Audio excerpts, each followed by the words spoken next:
Good evening, everyone. Welcome to tonight's BullCharts user group webinar for all BullCharts users, remote users, local users, wherever you are. And sometimes some of us are even in Thailand, another country. Please remember our disclaimer that any information presented or discussed tonight is only opinion, is not advice, and should not be acted upon. We can't take into consideration any of your own specific needs. And it says there one should always seek professional advice before entering into financial or other arrangements. Here's the agenda I put together a couple of weeks ago. I put it together for last week's Melbourne meeting on Tuesday, the 19th of September, and to reuse it again tonight in our webinar.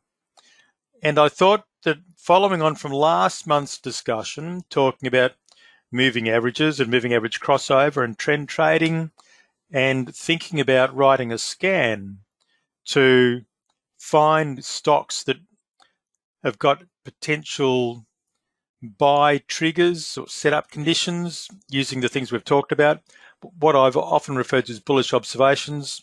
Setting up a scan might be useful as well. So that's the plan for tonight. Talk about MACD, bullish observations in the charts, how to find this and how to write the scan to look for them. If time permits tonight, I think we should also have a quick chat about the dividend date vertical line indicator in BullCharts. Now, what am I talking about? What I'm talking about is this. Here's my BullCharts.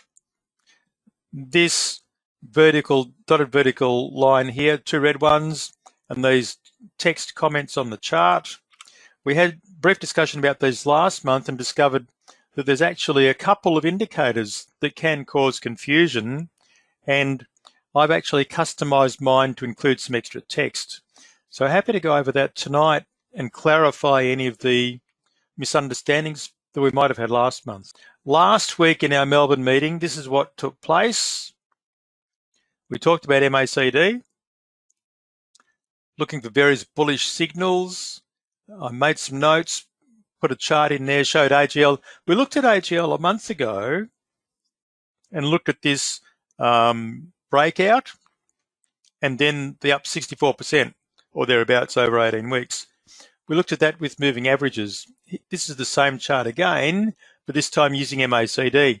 And one of the things that was raised last week was Des mentioned that he often uses different parameters in MACD. Instead of 12.26.9, which you can see, I'll just turn the spotlighter on, 12.26.9, this is the regular MACD. Des often uses 5.12.9. Down here, that's 5.12.9 there. You can see the MACD parameters. And you can see that this MACD curve here is a little bit different to this blue one in here because of the different parameters. Des learned about these tweaked parameters from Linda Raschke. There's a link to go to Linda. Some of you might be familiar with Linda and her work. She's been to an ATA conference in recent years. So you might have met her there or seen her in action. So we looked at that. We looked at those. We compared those two MACDs with a few stocks to see if either was better than the other. And on this particular example here, I've got two vertical lines, a red dotted one here that goes through the above signal on the modified MACD, and a blue dotted line that goes through the regular above MACD signal. And you can see they're 1 week apart. They both happen to go through those two big white weekly candles. That's a weekly candle chart of AGL back in March of this year. You can see those two big white candles there, and those two above signals indicate 1 week apart, those two big white candles. That's in the minutes of last week's meeting, so they're up on the web. General conclusion. Last week, someone also talked about the KST indicator, no sure thing. And we thought, oh, yeah, never heard about that, and it's probably not in BullCharts. After the meeting, I had a look, and it is actually in BullCharts. So if you hear about the KST and you think it might be useful, have a play with it. it is available in BullCharts. One thing we didn't do last week in the Melbourne meeting was talk about how to do a BullChart scan and look for this condition, MACD crossed above when below zero. Now, that's the condition that's shown here. Above is crossing just below the MACD zero line. With some stocks, when they're massively oversold, that above signal is well below zero. That's said to be a very bullish signal. The other thing that came up in discussion was we had a look at MACD after, further on in time, to see if it's useful for giving exit signals. The conclusion was no, it's not.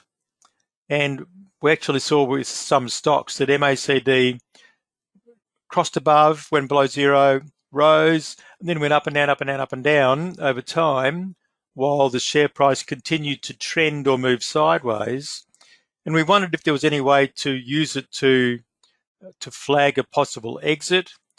We thought that, based on what we were looking at last week, that there was nothing reliable there, and that we should really think more about exit strategies in detail sometime, because it's often not talked about, and very often it's the exit strategy that is the most difficult thing to get right, and a lot of people are in search of a really good one. So last week we thought maybe one day in our meeting we should have a chat about exit strategies and explore the possibilities based on user experience around the table. So that's on the cards. Let's launch into a chat about MACD. And I'm sure many of you have used MACD, and maybe everyone's already dabbled in it. So that I'm not talking all the time, does someone want to tell us something about MACD? MACD, well, I put it on the chart. Next, 12.26.9, new pane.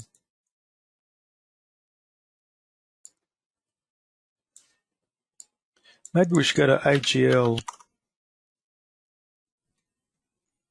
Can I make a comment, Robert? Paul, go ahead. So there's a term called MACD and divergence. So if you have a look at that MACD on your chart there, you'll see that the second peak is lower than the first peak. And that's a divergence because the price is actually increasing, but the momentum in the MACD is decreasing. Yep. And for a lot of people, that's a sign to exit at that point. Yeah, now that's something we didn't talk about last week, but we should have. Yep. Because the divergence is there. If you're going to get out, you get out at the second one because it's obviously losing momentum compared to the first one. Yep. Good point. Does everyone follow that?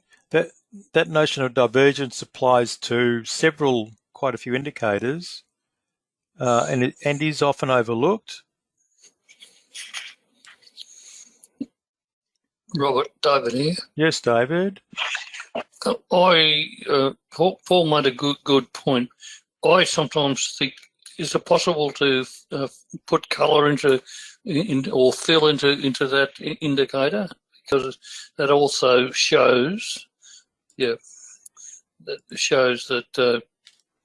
as Paul rightly says, the second one's lower, and I think it just shows it up a bit better. Yeah, I realise that some people like things to be more visual than others. So you're right, that does add to the visual appearance, maybe makes it a bit easier to spot.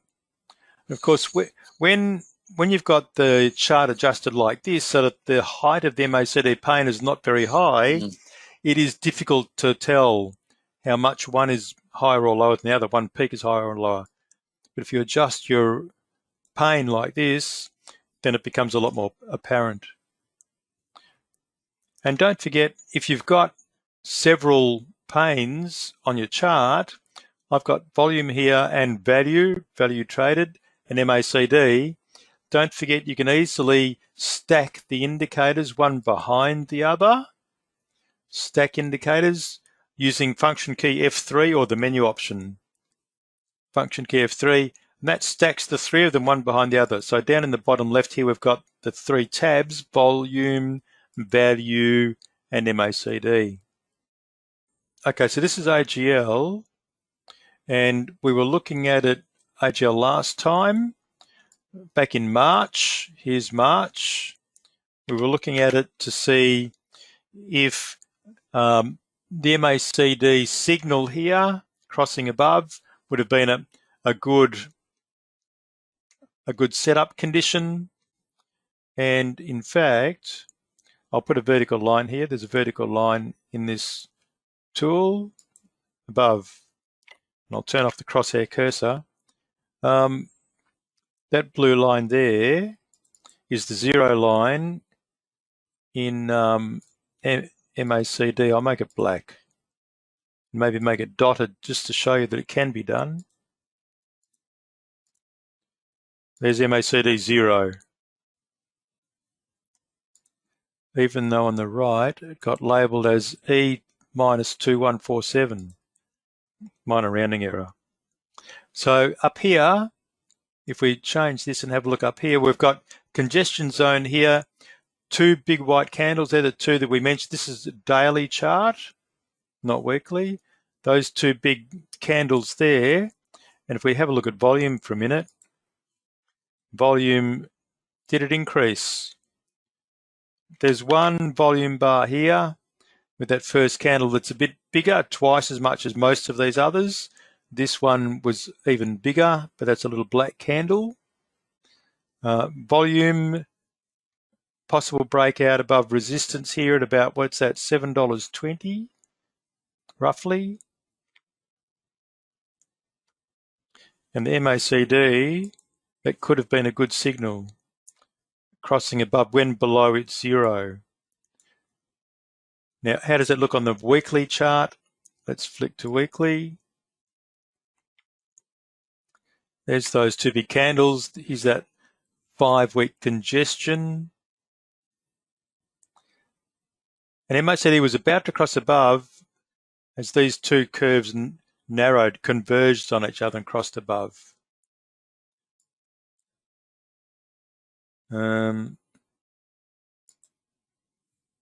Does anybody use the MACD histogram?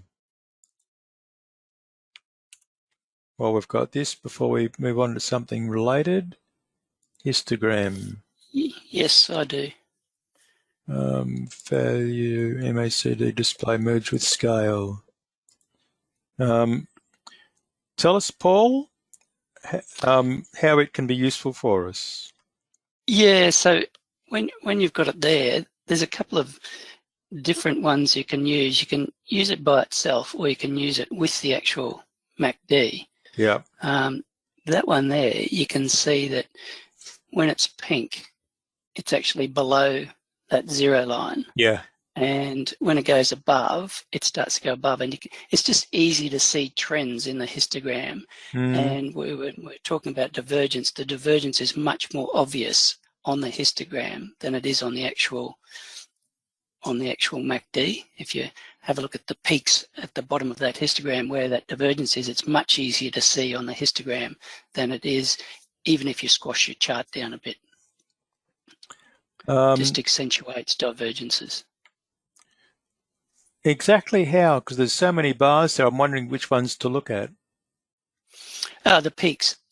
You've got your peak there. Yep. And then you've got the peak above the 0 line.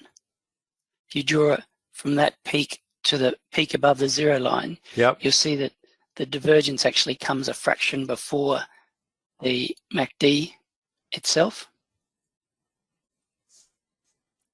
And when the MACD starts to flatten off, you can see that it's not headed in the right direction. And then it eventually, it looks like the 29th, the 30th of, it drops below the 0 line. In here. So that, yeah, the divergence just comes in a bit quicker. You can see it a little bit more quickly. Yeah. Is it right to say that the histogram crossing from above to below 0 is the same signal? It should be at the same. Yeah. It should be at the same place. Yes. Yeah. If you have a look at the MACD, you can see that it's no longer heading up. It tends to flatten out and then it starts to drop before it actually crosses. Yes.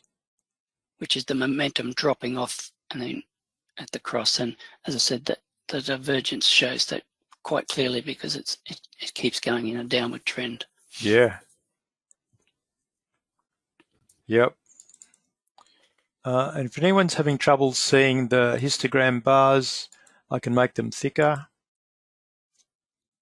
And we should be able to save that as my defaults. Save the settings as my default. That works for 95% of the time with BullCharts indicators. There are a couple that does not work with. I was just going to comment on that. I've never been able to get it to work. It works once and then you try it the next time, it's not there. It defaults back to the original, unless it's the version I've got. But every version I've had so far, it's never been able to save that. With any of the indicators that you've used? With any of the proprietary indicators and with the ones that I've used.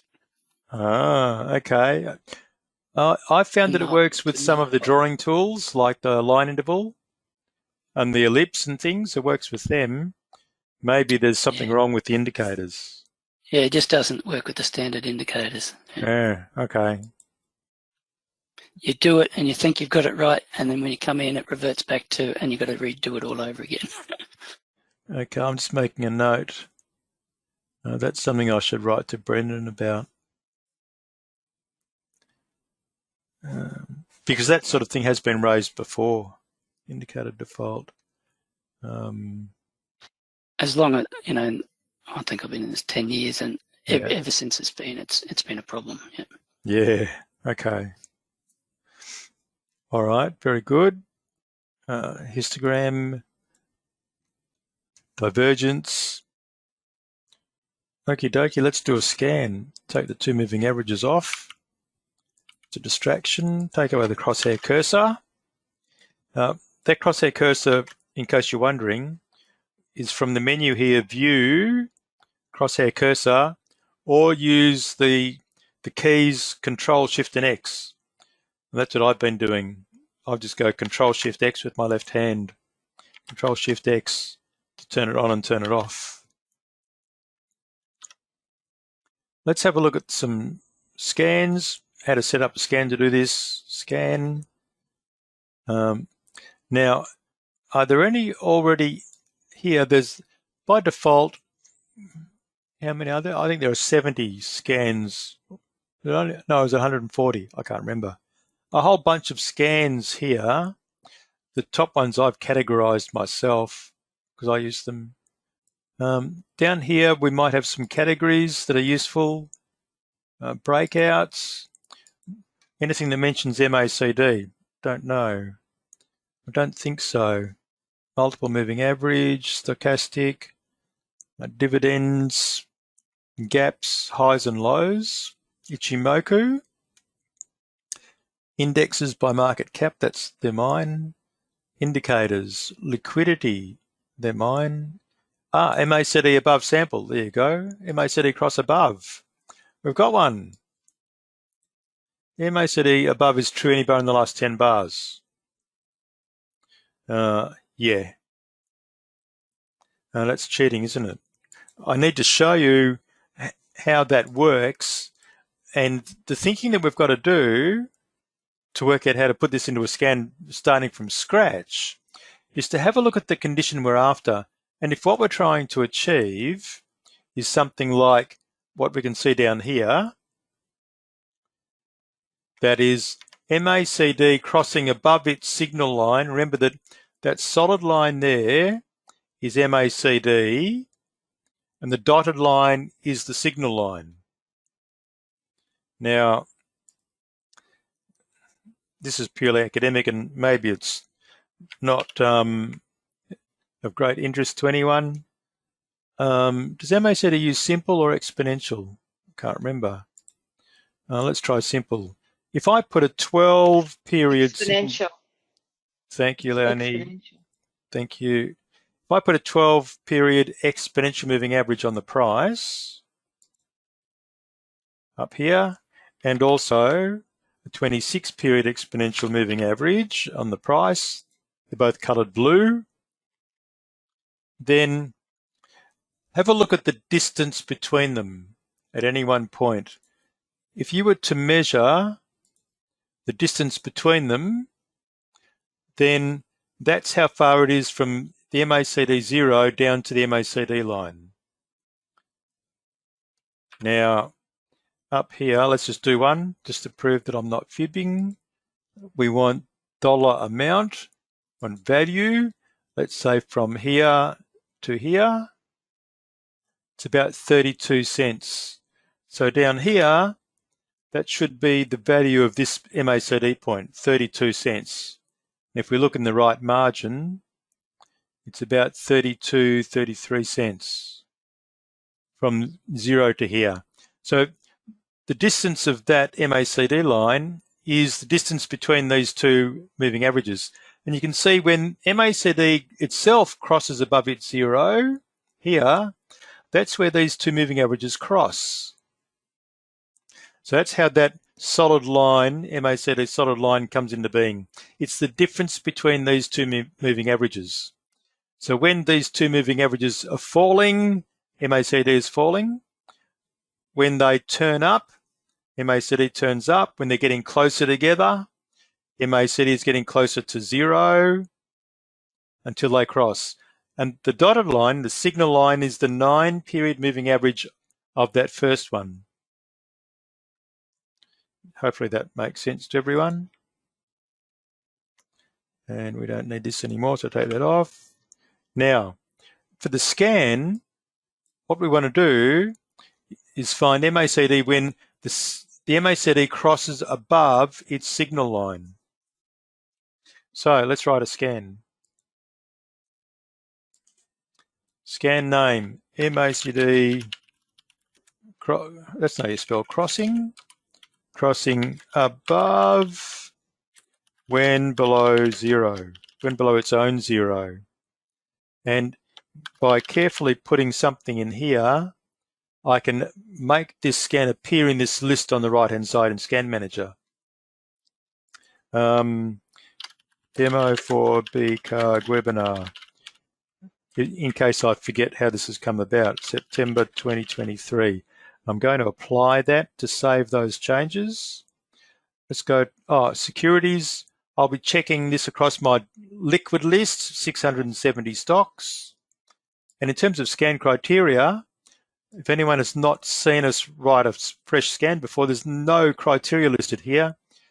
Click New to add one. So we click the New button. Now what we're looking for is one of these things here. And because it's MACD crossing above, that's actually an indicator signal, not an indicator. So we need to choose indicator signal. Having chosen that, we can then go to the next drop down and scroll up the list a bit and look for MACD and parameters, marker above. It's got above. And we're using the standard parameters 12.26.9. So checking down here, MACD, this is the description, MACD above is true. So it searches for that condition. When is it true? We want it to be true, just so that we make sure we capture some stocks. Let's make it any bar in the last 10. MACD, let's click OK. MACD above is true, any bar in the last 10. Yeah, let's just apply and run and see if we catch any stocks. Oh, look at them all. Let's stop that, we've got plenty. I noticed in the ASX share market game last week, the current game winner on the top of the table has a portfolio value up in, was it 70 or 80,000? And the only stock that's been doing anything like that has been Aussie Broadband. So I double-clicked on that. Here we've got the scan date marked on a daily chart. And if I stack the indicators, function key F3, and look at MACD only, we can see that MACD did cross above less than 10 bars ago. If we go through all of these, it should be the same with all of them. You can see in some cases, even though it's crossed above, MACD is now crossed below more recently, and the share price is falling. So on its own, that's nothing really good, but could be used in conjunction with something else. And one of the things you might want to do, like I do and other people do, is incorporate a moving average. Let's go back into that scan, have another look at the scan properties. Here they are, and change it from 10 bars to maybe 5, the last 5 bars. Let's also add another criteria that says maybe the moving average is rising. Indicator, moving average, that'll do.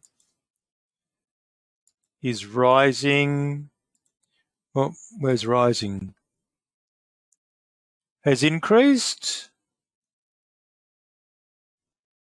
That might work. Has increased every bar for the last, say, 3. Moving 14 bars, similar may have closed, has increased every bar for the last 3 bars. Maybe we should look at a weekly chart. So look at weekly data. Let's apply and run that, and oh yes, do that, yes. See if that makes a difference.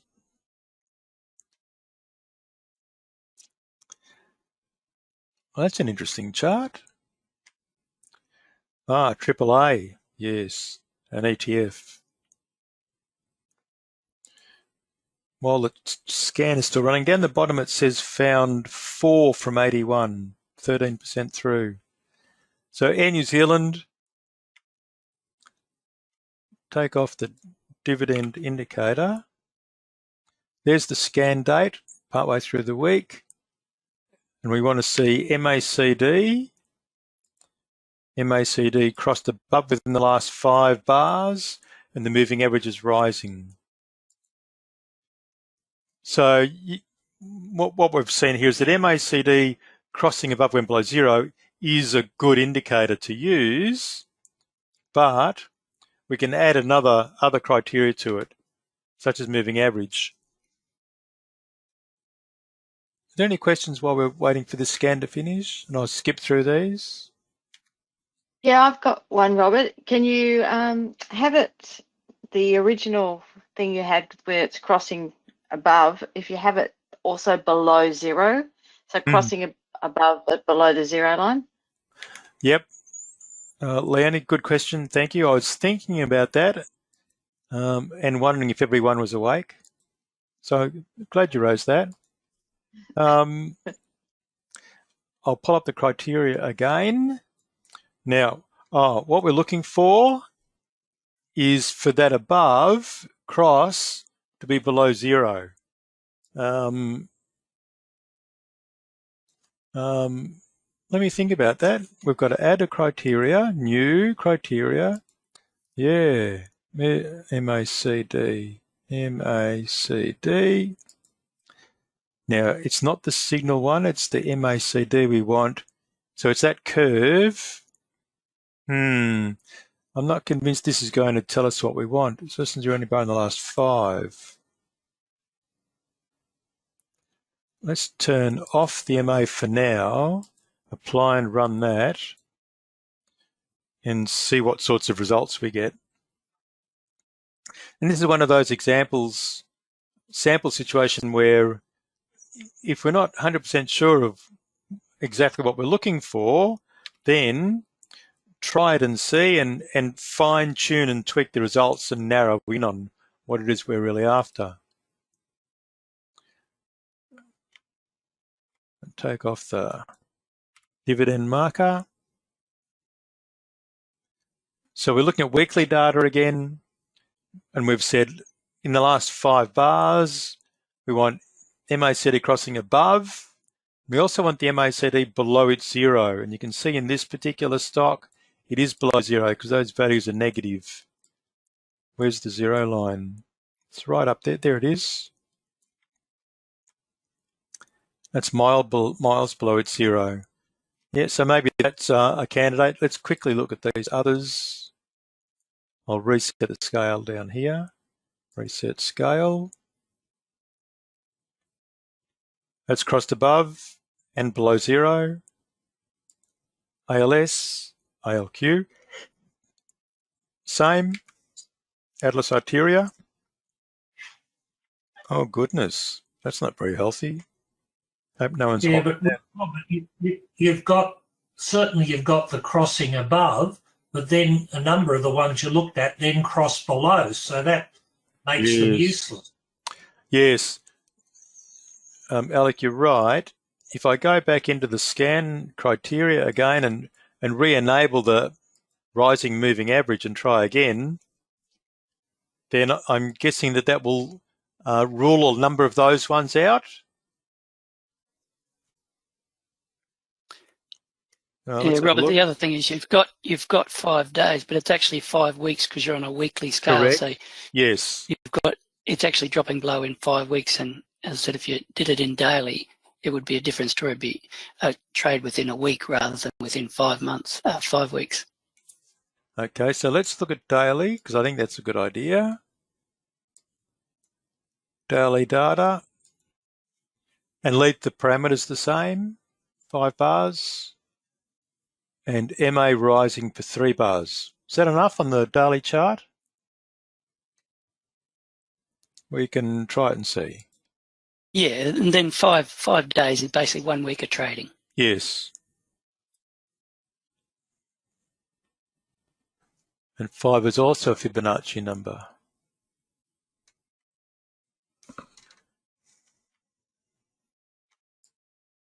Last week in the Melbourne meeting, we talked about AIA, the BullShares Cash ETF.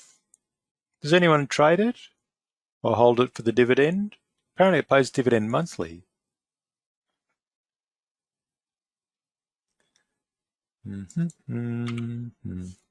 Oh, is that scan running?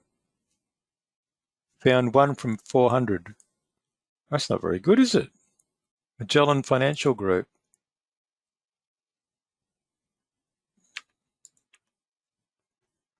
Let's have a look at the MACD. This one.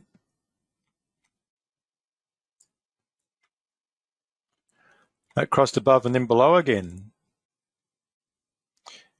And where's zero? That's almost right on zero. We found one. Alec, you won't be impressed with that. That's a much better one. That's good. Sub D. Subordinated bond ETF units. Is that what it means? Yeah, so that's a good example of what we're after. Crossing above when below zero and with moving average rising. My understanding is that's meant to be a much stronger signal when it's crossing above but below the zero line. Yes, Leonie, that's my understanding as well. Yep. Yeah. So it's interesting there's so few. It's an even stronger one if it's been above, drops below, and comes back again. That's a super one. Okay. Who can we scan for that? Given we've only got 2, it's not looking good. Just on those ETFs. Yeah. ETFs are getting popular because they're not manipulated as much because they're a diverse range. But the problem with them is their volume. You can't always get out of them. They don't always have great volume. Thinly traded. Yeah. Yeah. You know, I asked BullShares about that. Yeah. And he said that they actually make the market for it. So if people want to sell, they will sell. And if they want to buy in, they'll buy in. Because that's what I said to him. It's so thinly traded. Why would you even bother? And he said, no, it doesn't work like that. It's completely different to equities.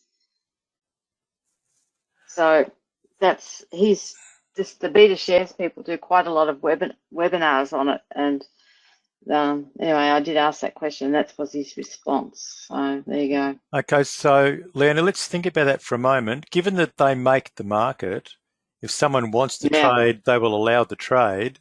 I wonder if it is at a favourable price or a very unfavourable price. Well, he didn't go into that, so that's a good point. But yes, he just said you'd never not be able to sell and you'd never not be able to buy. That was what he basically said. So, yeah, hopefully yes, at a good what price? Yes, it's like a company called Macquarie years ago with their warrants, and they didn't conform to the matrix, and people just stopped trading them because they were obviously ripping off the market. If the share moved $1 and it was 1 to 5, the warrants weren't moving accordingly, and so people just stopped trading Macquarie warrants because they weren't moving with the matrix that was supposed to be there. Yeah. Oh, that's interesting. When ETFs first started appearing a few years ago, I did have a look at the liquidity, the volume traded every day, and some of them were appalling. And I think what we've seen in the last few years is more and more ETFs come to market and more take up by investors and traders, and that's brought the volumes up. So I think there's a lot more participation in ETFs these days, but even so, there's still probably a lot that are not very well traded, fairly illiquid. Yes, the algo trading is changing the market quite dramatically, and the manipulation that it can do isn't there in the ETFs. It's just the liquidity with the ETFs. Interesting. Okay, so let's briefly have a look at what we've done in the last little while, last 20, 30 minutes. We've had a look at MACD, had a chat about what it is. We've also had a look at setting up from scratch a BullChart scan with MACD search in it. MACD above is true, so that's that above condition is true, and also when MACD itself is less than 0 in the last 5 bars. But that's not searching for the above condition occurring below 0. So provided MACD was below 0, the above is true any bar in the last 5. Yeah, that's not necessarily above being above 0. Yeah, what you're not actually specifying there, that it's below 0 at the time when it crosses above. Yes, that's right. Can I just make another comment, yes, Robert? Yes, Paul. When it does these in order of what you've put in. So if you've got big lists to speed up your searches, you can actually move the order. Yeah. So if you had one condition like you wanted the close to be above the simple moving average, you could move that up and have that as your first criteria, and it would do that in preference to the others. And so you would cut out a lot of things if they didn't meet the criteria. So the order that you put those determines the order that it proceeds to do it, and it can make a huge difference in how quickly it does the scan.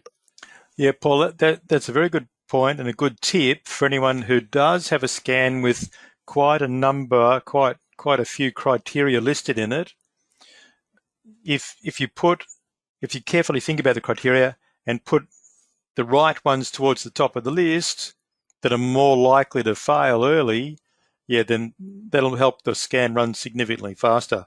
Now, if all of your scans are running in a couple of seconds anyway, it probably doesn't matter. But some people get their scans on their old computer running for 2, 3, 4, 5 minutes and looking over the whole market. I've just been looking over 600 odd.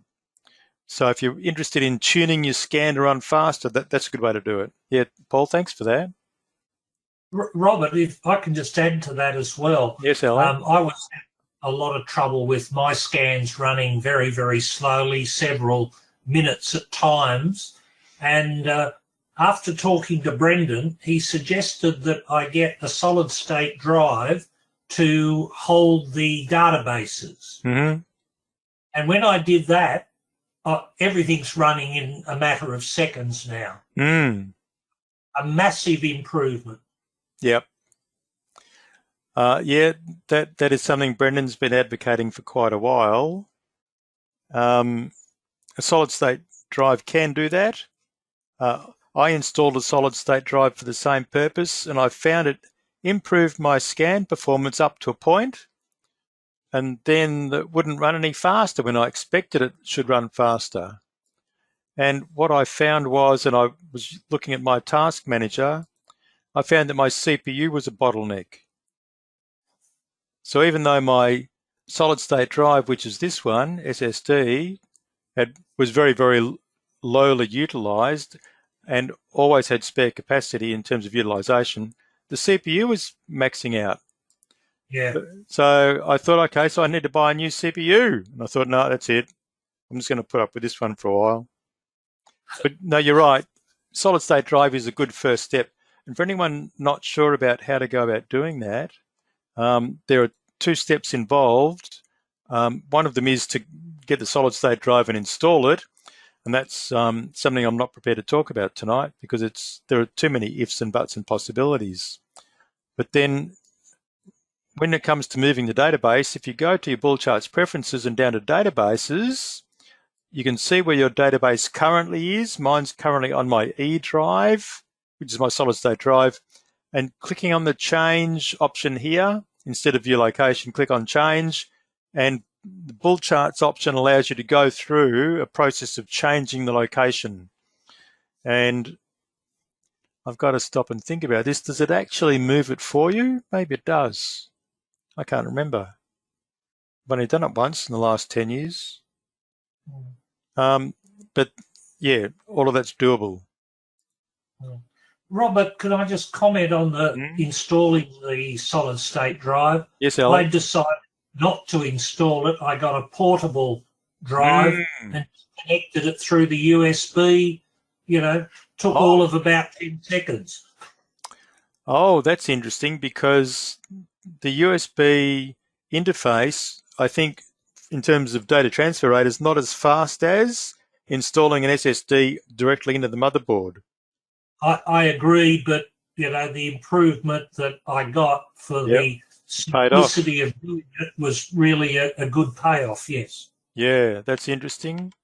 The other thing that might be worth saying is that, and I'm just going to pull up a screen here. The other thing that might be worth saying is that to do that with USB, don't forget there are these days commonly two USB standards. One is USB 2 and the other is USB 3. Yep. And if anyone has got a computer with old USB 2, then you might find that the performance improvement is not as good as if you were using a USB 3. So if you do a solid state drive SSD search on Google, you'll find a number of things. That one there, that Dell one, is a typical one that gets installed into the motherboard, provided your motherboard has a special socket in it to accommodate it. Most of these look like they're external. There's a USB version one.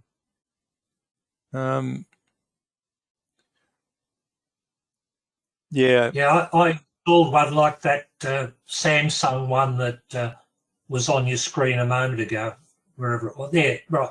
Oh, it's all right. This one on the left, the SanDisk? No, but the right hand. Oh, there we go. Yeah, yep. Something like that. Yeah, the one second from the right on the second bottom line. Yeah, something like that. Samsung T5, 1 terabyte. Yeah. Yeah. Okay, and plugged it in using the USB port. Yeah. I'm just going to make a note of that. Scans. I'll add that to our notes. Scans, performance improvement. I'm writing in shorthand here. You can't see that my hand is short. It's all squiggle. Performance improvement, SSD, and via USB, preferably USB 3. Yeah. Okie dokie. That's that one. Let's just have one more look at that scan. There it is. Daily match all criteria, 3 conditions. Yeah. MACD above MACD, it's true. And I scanned over 670 stocks, securities. Okay. Shall we move on? The other thing that I said might be worth talking about is on the agenda, having a chat about, if time permits, the dividend date vertical lines in bull charts. Let's have a look at CBA. So my default template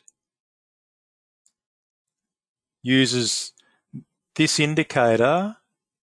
I right-click here and have a look at properties, CBA daily dividend vertical lines, and I've customized it and called it +% final. Style, it looks very similar. The first part of it looks very similar to the standard one, but in the formula, I've added some extra text as I shared last month. Now, in this regard, this one's called dividend vertical lines. In this regard, what I've done is in the BullCharts knowledge base a week or two ago, I've put a couple more new knowledge base articles. If you go to the knowledge base and type in dividend, there's now a dividend vertical lines indicator customizing the script, a dividends, how to find dividend details, an ex-dividend date, dividend vertical lines indicator, how to add to your price chart. So if we have a look at the second one first, dividends, how to find dividend details. This knowledge base article talks about how there are several dividend-related data items in the database. Here's a list of them, quite a few. And the ex-dividend date is what we're interested in most of the time. And for instance, there are currently 2 chart indicators in BullCharts, the dividend vertical lines indicator and the ex-date vertical line. Now, I think what I worked out is that the ex-date vertical line is basically an old redundant indicator that you can ignore now and simply use the dividend vertical lines indicator, which in its standard form is the 2 vertical lines, one showing the ex-dividend date and one showing the dividend paid date. And then there's a small bit of text showing the dividend amount in dollars and cents. So there's that one. And there's this one here, ex-dividend date, dividend vertical lines indicator, how to add to your chart. This is an old one. We put this one up about 3 years ago. And that explains the basics of how to put that indicator on the chart, how to find it in your list of indicators, and how to customize the properties and adjust the position of the text, the dividend dollar amount, position above, center, or below. So that's an old one that's been there. And there's a third one now. This first one on the list, I only posted this a couple of weeks ago, and it talks about how to get that result that I've got on mine, and it shows a screenshot of the BullChart script. And further down, what I've got towards the bottom is the actual script so that you can scrape this off your screen. End of script. Grab the semicolon at the bottom and do a copy and paste of all of this. Copy and paste that into your indicator builder in BullCharts.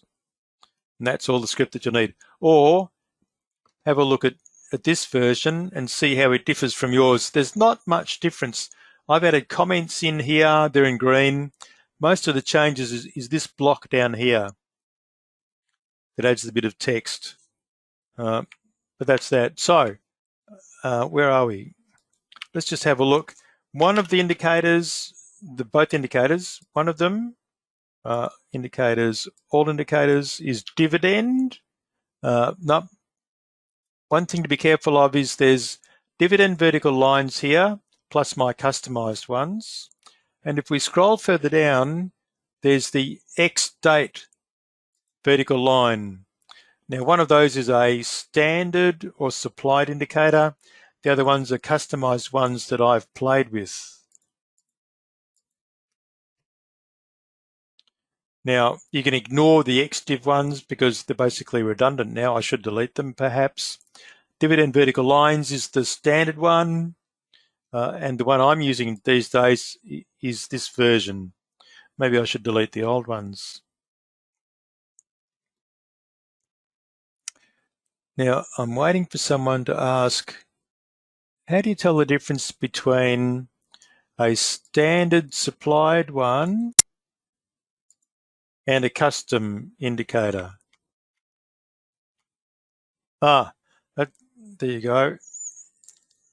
I was slightly wrong about that. This particular ex-div date indicator actually gives 5 warnings. First ex date, 4 warnings of an ex-dividend date coming up. And that's based on the last ex-dividend date in the database, and it puts vertical lines several days before the ex date. So here are the parameters: 50 days before, 30 days before, 14 days before, and none. So that's one of those ex-div date. That's a useful one. I say it's useful because these days many companies only give several days warning of the exact ex-dividend date and the dividend amount. You can't plan these things 4 to 6 weeks ahead with confidence and be precise. All you can do is guesstimate when it's going to be, and the company might have announced what their dividend policy is and how much it'll be, but nothing is concrete until they actually announce it. That's one of the... Pretty sure that's not a standard one though, Robert. I think you're right, Paul. I think this one I picked up from someone. And I think whoever did it didn't put any attribution in the top of the text, so we don't know who it is. I think X-date vertical line might be the one I was... Yeah, there you go. X-date vertical line is the original standard one that you can ignore. That's now been replaced. Paul, thanks for that. So the one that we're using, I use dividend. Where's dividend? Dividend, final. And it goes over the top of that one. And don't know why it changes that colours back. It's not remembering my defaults, Paul. Funny about that.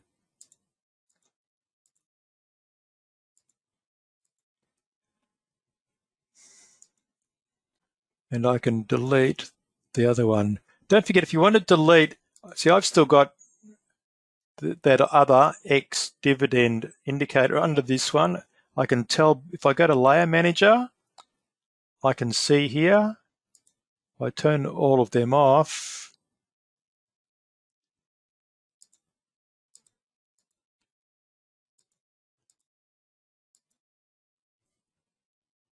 And I can delete it by going up here and right-clicking up here on the pane title bar and delete that one.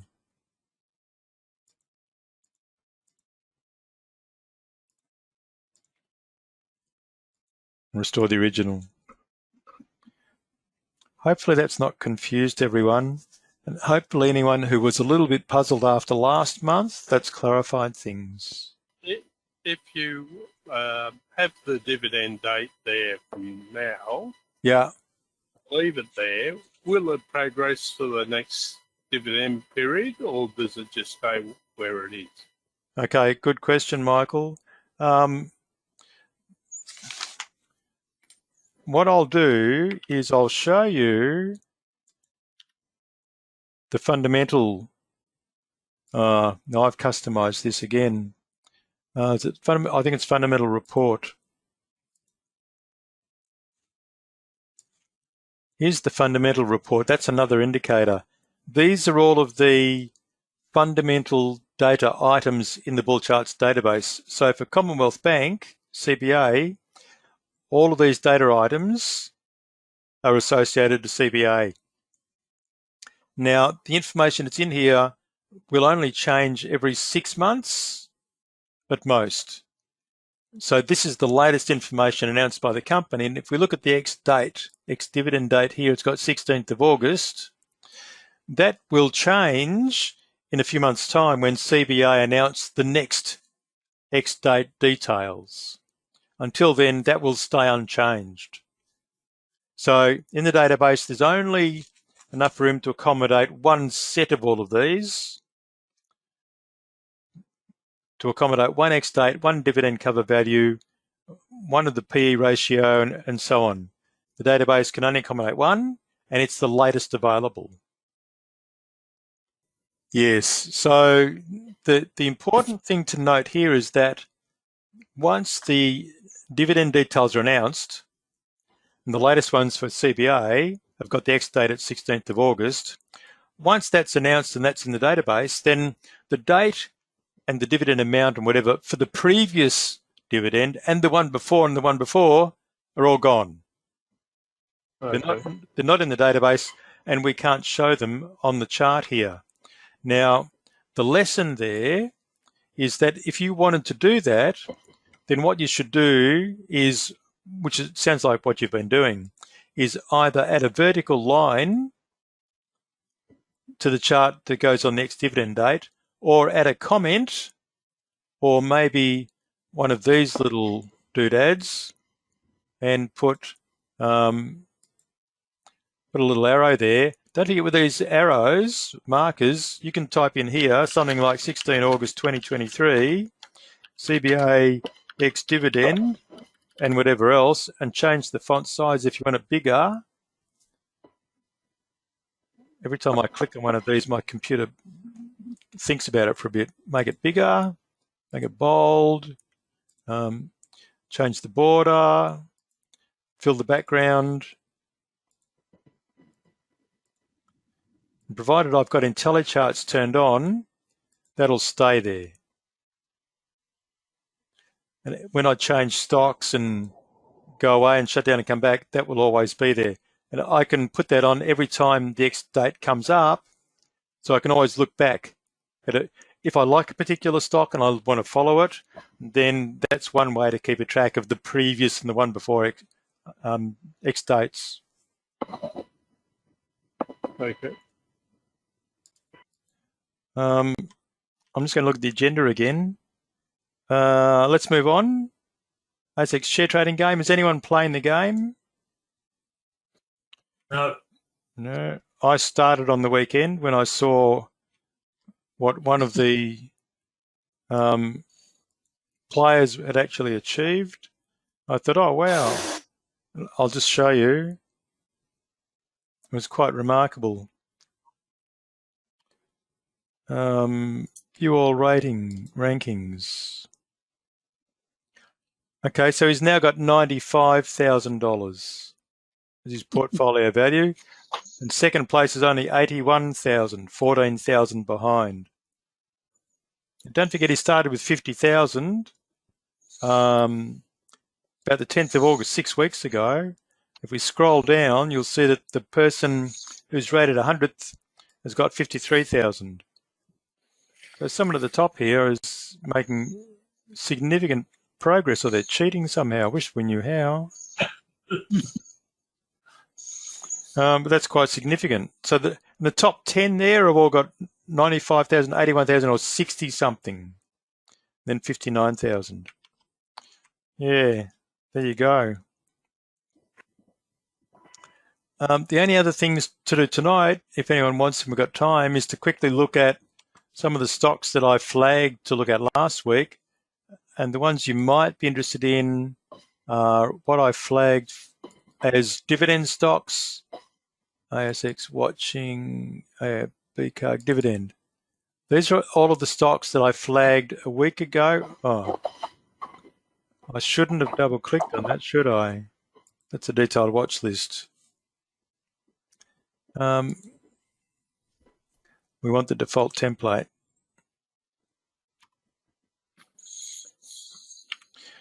I watch with interest these stocks as they go ex-dividend to see how they behave before and after.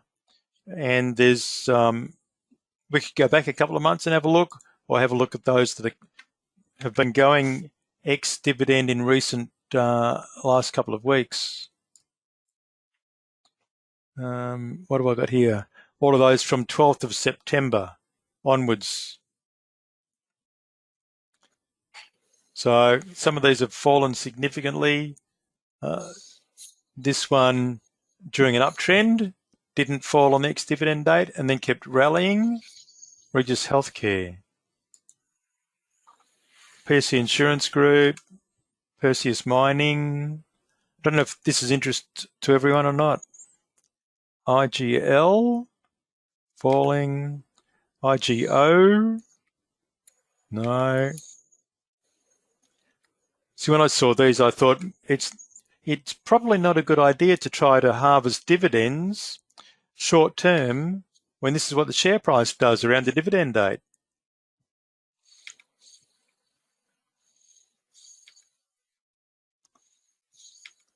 It's in a strong uptrend and it goes ex-dividend, but anything, particularly in our market at the moment, yeah, diabolical. Always drops more than the dividend. Yeah. So there's 7 Group, SVW, that hardly blinked. This is a daily chart.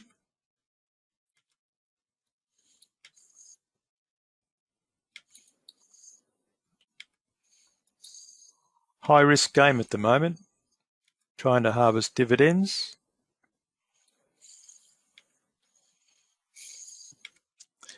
The one situation, there's a lot here. The one situation that I keep raising that I picked up a few years ago were the banks.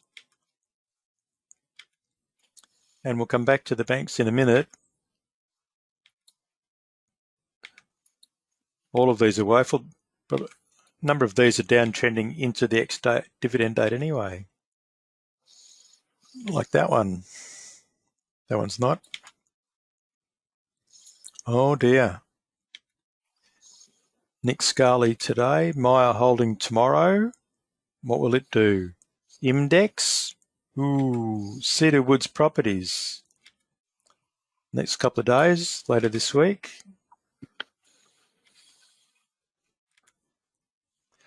I keep referring to the banks, and I've mentioned this before, I think, that what I noticed with the banks a few years ago was that leading into the ex-dividend date, a lot of them would rally, and some of you have heard me say this, a lot of them would rally for a few weeks, but only up until 2 or 3 weeks before the ex-dividend date and then fall. CBA was one. I think NAB was guilty as well. So NAB's last date, dividend date, ex-dividend date was 10th of May. Yeah, so they rallied for a few weeks before going ex in May and then fell. Westpac,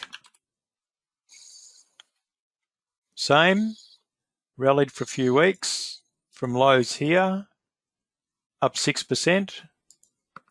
Which one haven't I done? ANZ. They went ex in May as well. 8%. And then all choppy. So if they went ex in May, they are likely to go again in November, aren't they? 2 months. But we don't know yet because they haven't announced the details. I think we've got to the end. It's 20 to 10.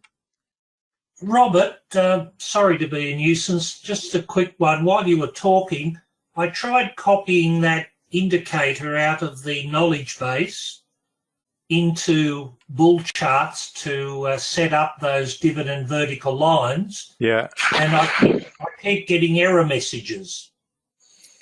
Yeah, I came up with the same, Alec. I tried while Robert was talking. I was about to send him an email. Yeah. Yeah, there's something, I don't know. See if you get a oh. When you paste, when you copy this script, it won't work. Copy the script. Including that semicolon at the end. Yes. Yep. Oh, I shouldn't test this now, should I? I should wait and do it later. Well, I was going to do it off air, not to embarrass you. No, you need it in you, not edit. Yeah. Oh, bother. Operator expected, none found. There is one. Yeah, that's what I'm doing. Yeah. We've blown his cover, Alec.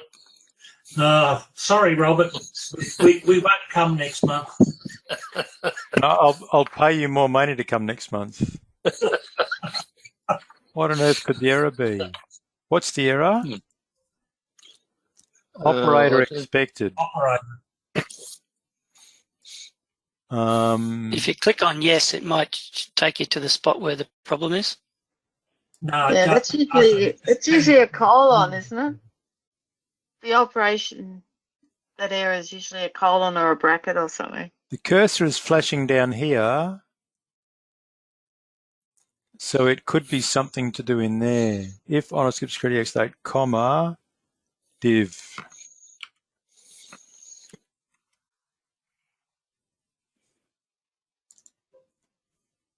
Opening bracket not matched.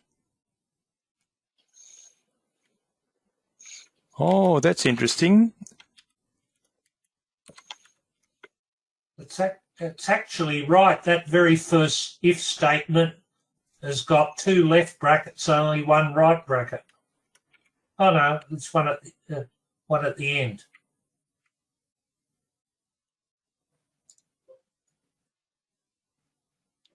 Illegal characters.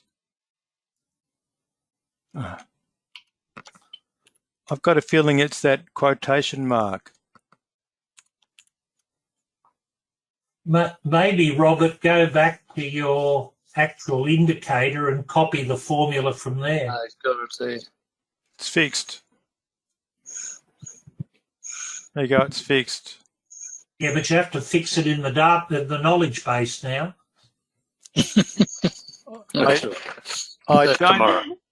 I don't think that'll make any difference. Oh. I don't think that'll make any difference. That just poses a little problem. And see, I spotted that because when I did the check, the cursor stopped right here at that first quotation mark, and it had a funny shape to it.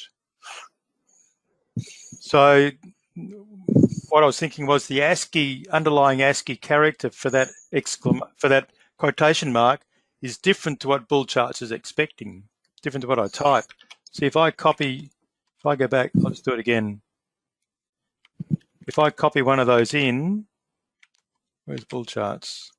I'll do it down the end here. Can you see how that quotation mark down there is angled? Yep. Yeah. These others are vertical. So what was the correction you made? Everywhere where there's a quotation mark, Yep. I simply deleted it and typed a new one off the keyboard. Right, okay. Now, of course, you don't need to do it up here in the comment, but there's an offending one again, the angled quotation mark. Okay, all right. We'll give that a go. Yeah, so while we're talking, I'm trying to think, is there any way to update the script up in the knowledge base article? I don't think there is. Copy as plain text. I wonder if I can later on explore the underlying ASCII sequence for that. Or maybe make a note at the bottom of the knowledge base text to correct that. Yeah. Michael, I should do that at BullCharts. least. Yes. Explain to people how to get over that issue. Yeah. Job for tomorrow. Okay. Thanks for pointing that out, Alec. Are there any other gotchas? No? Oh, that's a relief. I was thinking there might have been another one. Okay. Give us time. Give us time. A challenge. Challenge. All right, well, let's wrap it up there, everyone. Thank you. It's been almost 2 hours. Goodness, time flies when you're having fun. Thanks for your interest and participation and all of the input too, the thoughts and the suggestions, and Paul and others for the comments, and Kevin too. Been very good. And hopefully we'll see you all. No, we won't see you. We'll hear from you all in 4 weeks' time. Thanks, Bye. everyone. Good night, Thanks, everyone. Yeah. Not everyone.